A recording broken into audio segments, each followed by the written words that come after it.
भाई जमींदारा news channel देखने वाले सारे भाइयों ने अंग्रेज भाई की राम राम।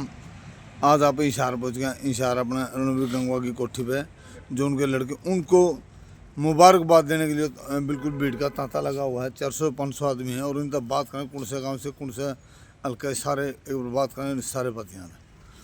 नमस्कार भाई साहब। भाई साहब राम राम। राजकुमार सरपंच दाईमा गंगवा जी ने ना नलवा हल्के में तय दिल से सारे कार्य करे थे।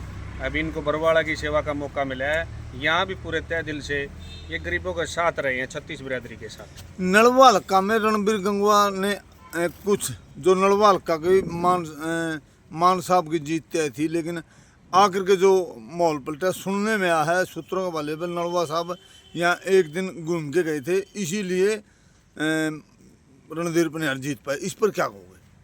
रणवीर गंगवा जी के ने पनियार जी का बहुत तय दिल से साथ दिया है और बिल्कुल रणवीर गंगवा जी की तरफ से ही रणधीर पनियार जी की जीत निश्चित तय हुई है और उन्होंने भी बड़ा प्रयास किया और बड़े नेक और अच्छे इंसान हैं। तो आप क्या मानते हो यहाँ जो नलवाल का जो चुनाव जीत पाई वो रणवीर जी के हिसाब से जीता है, मतलब जो विकास कार्य करो उन्हीं के हिसाब से? नहीं, रणवीर जी के विकास कार्यों से और रणधीर पनियार जी के और वह कुलदीप बिश्नोई जी के तय दिल से आभार व्यक्त करते हैं। रणधीर पनियार जी और उनका परिवार वह उनसे बिल्कुल जुड़े हुए हैं काफ़ी समय से और उन्होंने काफ़ी मदद करके आज रणधीर पनियार जी को नड़वा का विधायक बनाकर। बरवाड़ा की जनता में कल विधायक जी चंडीगढ़ गए हुए थे, रास्ते में अपने समर्थकों से मिले एक स्कूल के अंदर, लोगों में माहौल बना जो विकास कार्य जो बरवाड़ा के अंदर हुआ, एक मंत्री जी ने आश्वासन दिया भाई ये विकास कार्य सभी जल्द पूरे होंगे। इस पर आप क्या कहोगे?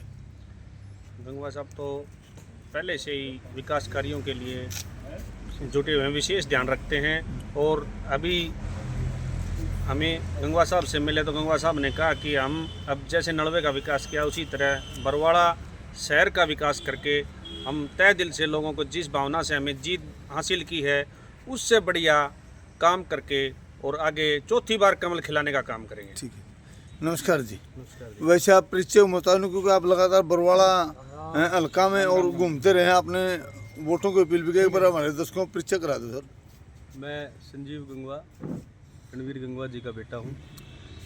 संजीव जी, जो वादे जिस टाइम वोटों की जो अपील की गई, जो लोगों से वोट मांगे गए, इस पर आप क्या कहो, उन पर खरा उतर पाएंगे? बरवाड़ा का विकास बिल्कुल ठप पड़ा, उस पर ये बिल्कुल वादे, कोई भी वादा ऐसा नहीं होगा कि वो आपको ये लगेगा कि ये झूठ बोल दिया।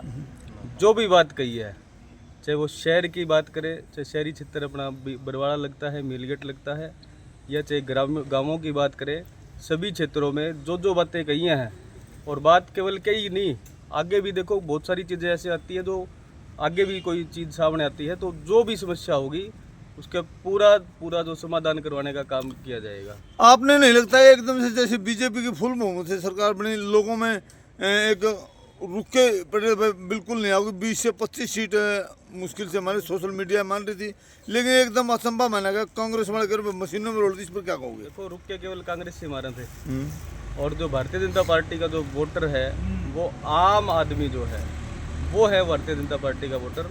रुक के मारने वाले सारे कांग्रेसी थे और जो आम आदमी और जो खास करके युवा वर्ग जो पढ़ाई कर रहा था, जो अपनी तैयारी कर रहा था और जो इसमें बिना खर्ची और बिना पर्ची के जो राजी था उसने, और जो आम आदमी जिसको किसी से कोई मतलब नहीं, अपने काम से जो मतलब रखता है, वो बिल्कुल संतुष्ट था सरकार से और उसने मतदान करने का काम भारतीय जनता पार्टी के पक्ष में किया है। और अब जो किसान जो सरकार लगा रही है, आरोप लगा रही है मशीनों में 99% बैटरी मिली गई, मतलब अनेकों आरोप लगा रही है, इस पर क्या कहोगे आप? तो फिर वो जम्मू कश्मीर में क्यों नहीं लगा रहे?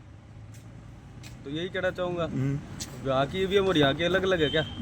ये तो कांग्रेसियों ने एक वो बनाया हुआ है कि जब कुछ बस में नहीं रहती तो फिर इस तरह की बात करके लोगों को भड़काने का काम करते हैं। तो आपसे एक आखिरी सवाल सर, पूरी हरियाणा की जनता को और बरवाड़ा विधानसभा की जनता को कुछ कहना चाहोगे? क्योंकि मैं तो बरवाड़ा की जनता की, महान जनता को धन्यवाद करना चाहूँगा।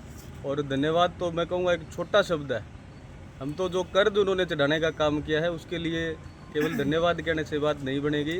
और बहुत बहुत धन्यवाद इसलिए भी देना चाहूँगा कि उन्होंने इतनी मेहनत करी, हमारे प्रत्येक कार्यकर्ता ने चाहे वो बरवाड़ा से थे, चाहे वो हमारे नलवा परिवार के जो साथी थे, सभी ने मिल करके अनथक मेहनत जो करी है और उसका परिणाम ये हुआ कि बरवाड़ा के अंदर पहली बार कमल खिलाने का काम वहाँ की महान जनता ने किया। इसलिए मैं उन पूरी बरवाड़ा की महान जनता को नमन करता हूँ।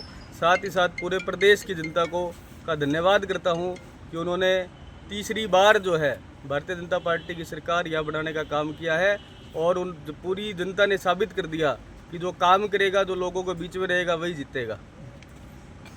भाई साहब राम राम। भाई साहब किसान भी नाराज थे, सरपंच पिटे, आंगनवाड़ी वर्कर पिटे, टीचर पिटे, किसान पिटे, मतलब फिर भी सरकार बीजेपी आना दी। मतलब कुछ किसान थे या सभी किसान?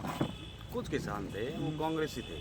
वो कांग्रेसी थे। हाँ। इसलिए हाँ, तो क्या कहना चाहोगे इस पर? आप कितनी खुशी जाहिर करते हो जो बीजेपी सरकार आई? इस पर तो बहुत बहुत खुशी जाहिर करते हैं। बीजेपी सरकार का बहुत बहुत धन्यवाद, डिप्टी स्पीकर का बहुत बहुत धन्यवाद, रणदीप पुनियार का बहुत बहुत धन्यवाद, बरवाड़ा की जनता का बहुत बहुत धन्यवाद। एक जनता आपसे पूछना चाहते हैं, भाई पहले डिप्टी स्पीकर थे, विकास पर वोट दिए बरवाड़ा की जनता में, मंत्री पक्के बनेंगे, इस पर आप क्या कहोगे? देखिए, वो हाईकमान का काम है। भारतीय जनता पार्टी संगठन की पार्टी है, कोई यहाँ छोटा बड़ा नहीं, सब आम कार्यकर्ता है और जो संगठन तय करता है वही यहाँ निश्चित होता है। ठीक है भाई, चैनल को सब्सक्राइब करें, शेयर करें, लाइक करें। जय जवान जय किसान।